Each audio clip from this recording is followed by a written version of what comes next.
Motorcyclist dies following crash in West Morland. A motorcyclist on Sunday died following a crash with a car along the main road in Mango Hall, Westmoreland.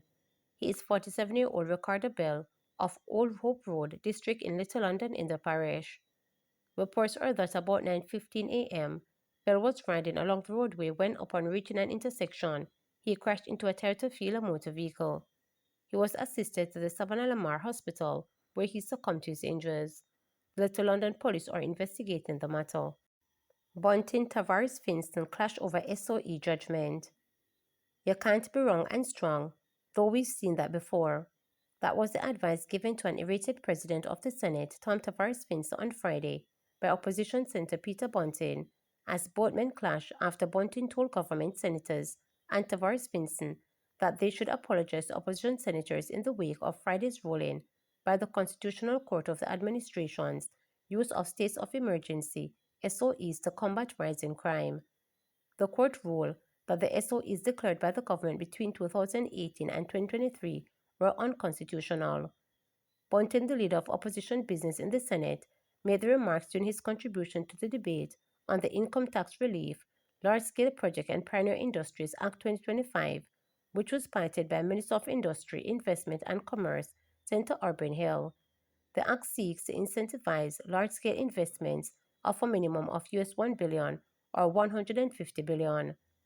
The bill we're debating today is about encouraging investment and incentives for investments.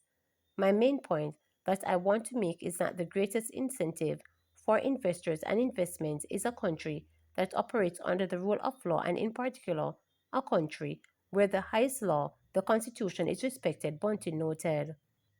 He then tuned to Friday's ruling of the Constitutional Court that the SOEs, as declared then, were unconstitutional. Specifically, the court found that the proclamations made by the Governor General between January 2018 and February 2023, by which he declared the SOEs in various and specified communities in Jamaica, were not made for any purpose specified in Section 20 of the Constitution.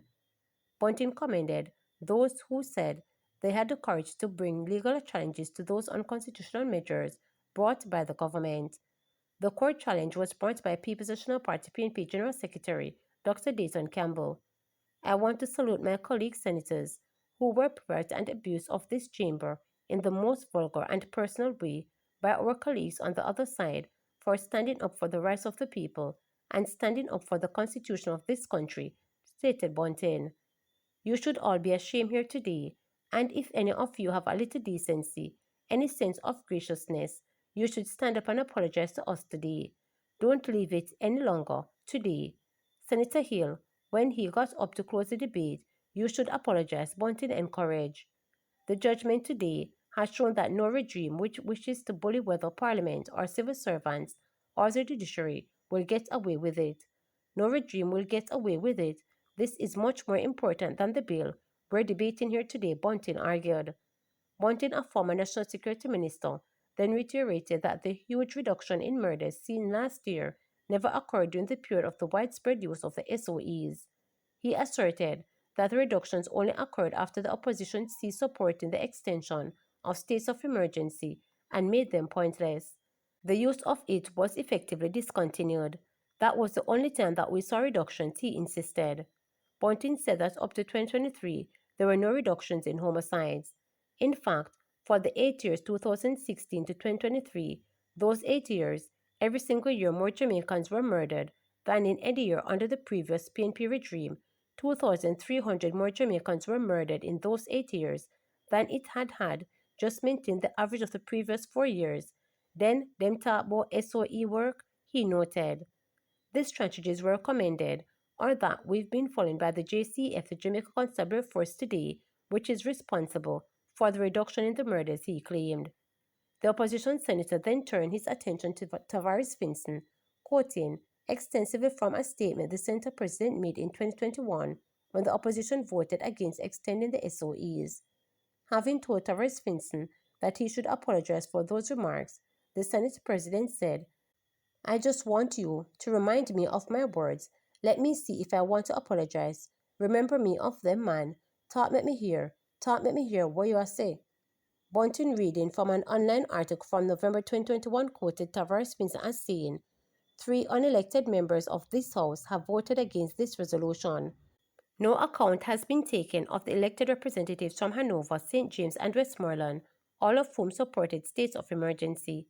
He also quoted Tavares Spencer as saying that he wanted every citizen of Jamaica and those overseas to take stock of the situation where 5 men voted against a resolution in a scenario where crime was making citizens' lives a nightmare.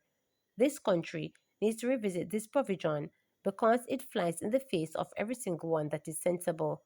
Responding, a visible upset Tavares Vincent, his voice raised, said, "Let me tell you something without fear of hesitation or reservation. I stand by every word I said, because were it not that this government, were it not for the crime strategy of this government, the crime would be out of hand, and I stand by every word that I said then, and I stand by it today. And if you want to continue, continue," he added. At this point, Bontin said, "You want to be wrong and strong. We've seen that before," to which Tavares Finch responded, "The people of Jamaica, those at home and abroad, will judge what I said, and the history will judge me." As he tried to speak, Bontin's microphone was cut. When it was turned back on, he commented, "You can't suppress the Constitutional Court. You can't cut off the mic. So sorry about that. Whether you like it or not, you're going to hear about it." Minister says country is a divine gift and Jamaicans should protect it. Minister of Culture, Gender Entertainment and Sport Oliver Grange has charged Jamaicans to honor their responsibility to protect the country. Referencing the patriotic songs Jamaica Land of Beauty by A.L. Hendricks and Lloyd Hall, Minister Grange said it amply sums up that Jamaica is a divine gift. From riverside to mountain, from cane fields to the sea, our hearts salute Jamaica, triumphant, proud, and free.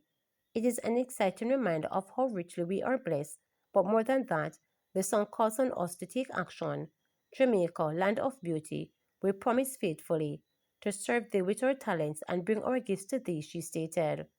The minister was addressing Sunday, May 18, National Workers' Week and Labor Day Thanksgiving Church service held at Portmore Holiness Christian Church in St. Catherine. Let us renew that promise. Let us honor not only the beauty of our land, but also the deep responsibility we all share in protecting it, she noted. Labor Day 2025 will be observed under the theme Protect the Environment, Our Land, Our Duty, Our Future, with the slogan Jamaica Nice, Protect with Paradise. The minister emphasized that Jamaicans owe it to themselves, to those who came before them, and to the generations yet to come to safeguard the country.